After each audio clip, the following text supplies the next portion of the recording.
কি আরেকটি চা বাগান বন্ধ হয়ে গেল? দেখুন, কিছুদিন আগে মুখ্যমন্ত্রী আসার আগে তুরতুরি চা বাগান বন্ধ হয়ে গেছে।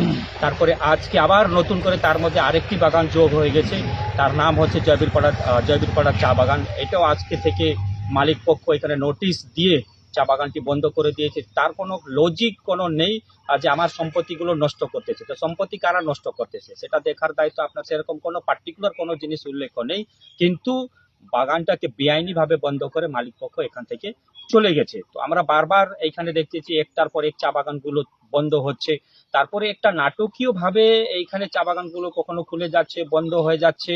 আর তারপরে এখানে মূল যে কারণ রয়েছে সেটা হচ্ছে অর্থ। এখানে কি করছে যে মালিক পক্ষ চা বাগানগুলো বন্ধ করে দিচ্ছে। চা বাগানগুলো যদি বন্ধ হয়ে যাচ্ছে তাহলে তাদেরকে পিএফ এ টাকা জমা দিতে হচ্ছে না, তাদেরকে গ্র্যাজুইটি টাকা দিতে হচ্ছে না, তাদেরকে অন্য সুযোগ সুবিধা যেটা হচ্ছে সেটা দিতে হচ্ছে না। পরে কি করতেছে, এই মালিকরা একটা ষড়যন্ত্র করে একটা পরিকল্পনা মাফিক নিজের লোককে কিন্তু এখানে ব্রোকার হিসাবে ঢুকিয়ে দিচ্ছে। সেটা অন্যর কারো লোক নয়, সেটা মালিক পক্ষেরই লোক হচ্ছে। তাদেরকে এখানে ঢুকিয়ে দিচ্ছে, ঢুকিয়ে দিয়ে কি করছে যে এখানে কাঁচা পাতা বিক্রি করছে, তারপরে সেখান থেকে লাভ নিচ্ছে।